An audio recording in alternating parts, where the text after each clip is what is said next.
In this video, we are going to return the intersection of two arrays. Hello, I'm Jagan from growwithdata. I am posting this video to share my knowledge in Python language with you. If this assists you in your interview preparation anyways, I will be happy. If you want to copy the code used in this video, you go to the video description part. There is a code link to GitHub and you can see all the code we discuss in this video. You go to the YouTube channel growwithdata, playlist. We are talking about Python interview questions. The 51 to 100 is where I'm going to post this video. If you go to that list, you have all the videos related to that series. And the description part, you have the GitHub link. If you click on the link, it will take you to the code where we have all the code we discuss in this video.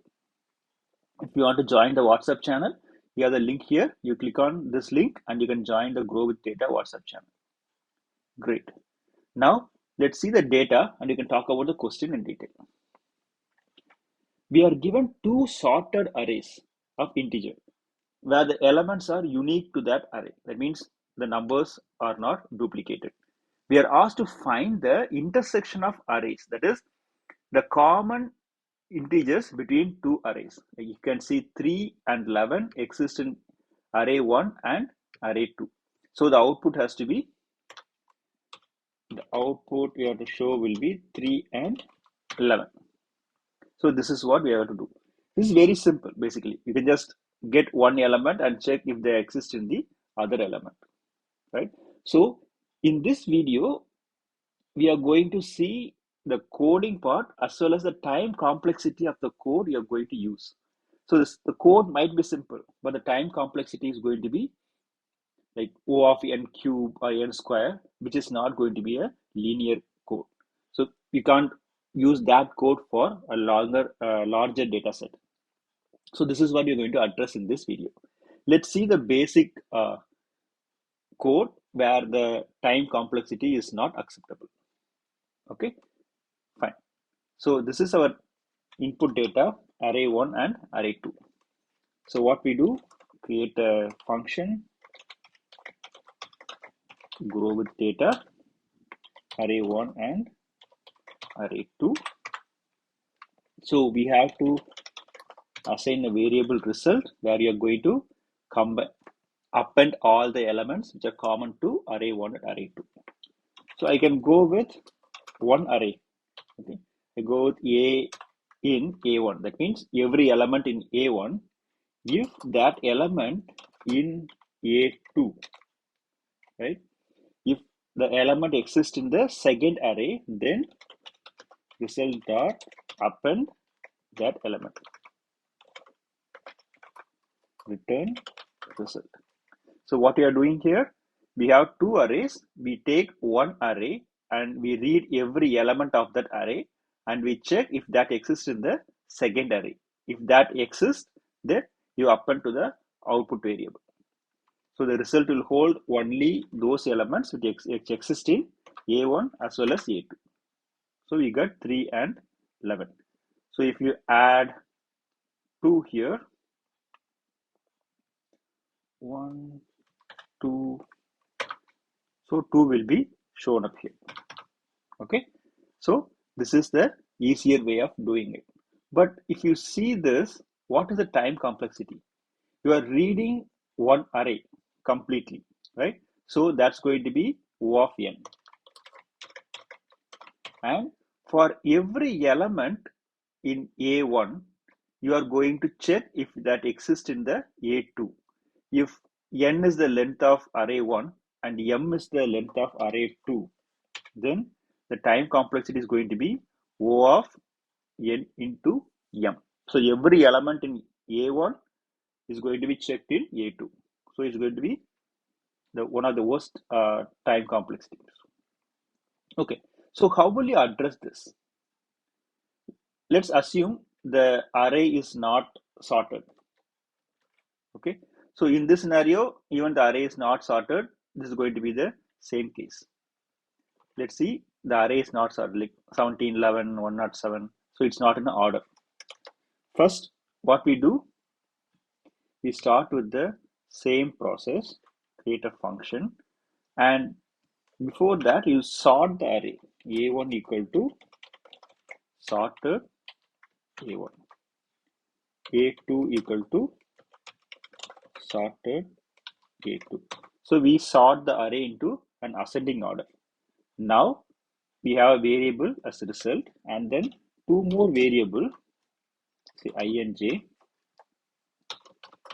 So what we are going to do with this variable is, if that variable is going to compare with the length of the array. Okay, so if the I is related to the array 1 and j is related to the array 2's length. Okay, if the I and j is less than the length of the corresponding array, you check if a1 of I is equal to a2 of j. If both those elements are same, then you say result dot append. Since a1 of I and a2 of j are same, we say a1 of I. Okay, and then you increment the parameters we use, I and j plus equal to 1. If not, if the a1 of I is not equal to a2 of I, then we check which one is greater. A1 of I is less than a2 of j. If that is the case, then you increment I. I show you how this works. Else, you increment j and we return the result. Let's run this and then we can go step by step. So you get 3 and 11. So how this works? First you do the sorting part, A1 and A2. Even if it's not sorted, we have comma here, no need. So even if it's not sorted, we are going to sort this here. So what's the time complexity even if it's going to be any of the sorting methods like the quick sort or merge sort? So for this, we are going to say O of n log n. If n is the length of A1. And for A2, we say O of m log n. This is going to be the time complexity for any sorting process. Now we are assigning 3 variables. The result is going to carry the intersection of elements I and j. We are going to check on the index of every array. So first we are going to check the 0th index. Once it's sorted, it's going to be the previous version of it, right? 1 3 4 7 is going to be the first array. The second array is going to be 2 3 11 19. So this is going to be the sorted array. So first it comes, it checks the first element 1 and 2, right? So it will check 1 and 2 and it will check both are equal. Is 1 equal to 2? No. So it goes to the next one. Which one is greater? A1 of I, A2 of j. So 1 is less than 2. 1 is less than 2. Yes. Then it will go to increment I. So it is going to say I equal to I plus 1, which is I equal to 1. Now I is going to get incremented. It comes here. So I is going to be 3. So I is going to be 1. So 0. So I is 1. I equal to 1. So the element we are going to see is A1 of I and A2 of j. The length is going to be less, right? So I is less than the length and j is again less than the length. So it's okay. So j equal to 0. So it's checking if A1 of 1. A1 of 1 is 3. Right? Is 3 less than 2? It's not. and it's checking which one is greater. Is A1 greater than less than A2? That is 3 is less than 2. No. So it goes to the else statement. So in the else statement, it's adding j equal to j plus 1. So j becomes 1. So 0 plus 1, 1. Now it comes here.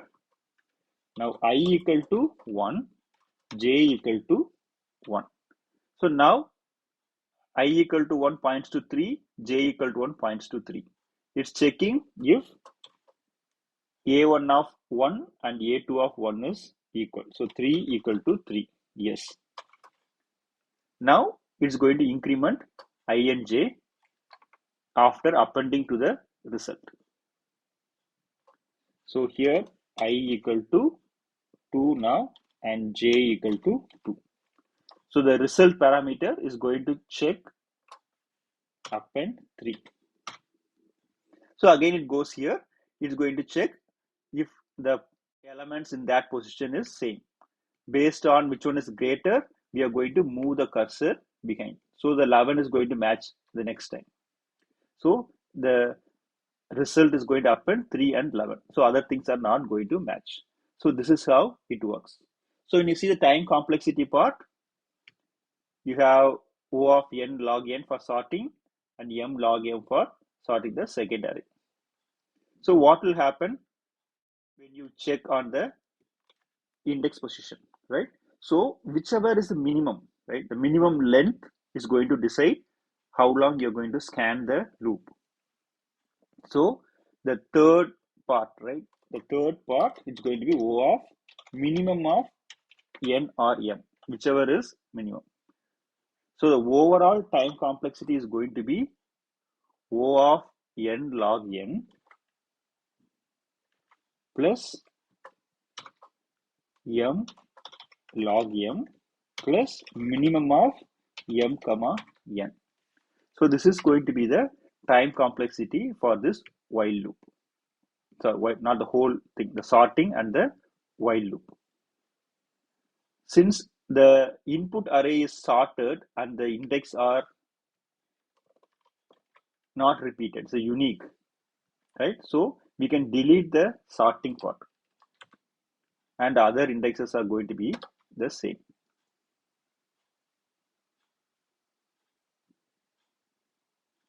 Sorry, this one A1, A2.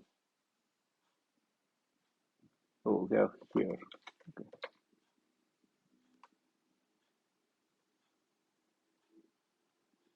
J equal to 1. Do you have to comment anything?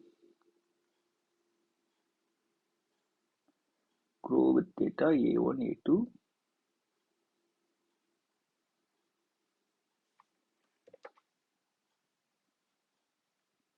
Return the result.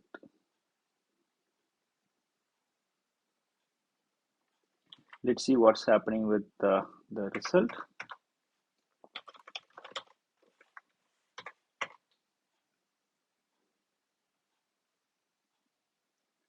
Grow with data A1, A2.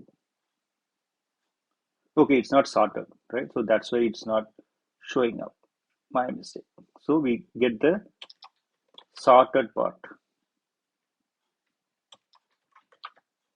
So when you sort, then we have to check for every position. We will check this and we get the matching part of it. But since the sorting is already done, the time complexity is going to be O of the minimum length, which was array is having the minimum length is going to be the time complexity. Mostly it's going to be the second array in this case. So we start with the time complexity of O of n by n, and then since if it's not sorted, then we have to have a additional workload of n log n plus m log m. If it's a sorted one, then the time complexity is going to be minimum of the length of the array.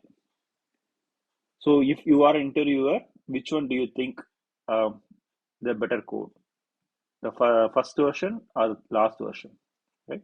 So even though the coding part is going to be simple, you make sure you have some idea about how much is going to be the time complexity when you are looping in the arrays.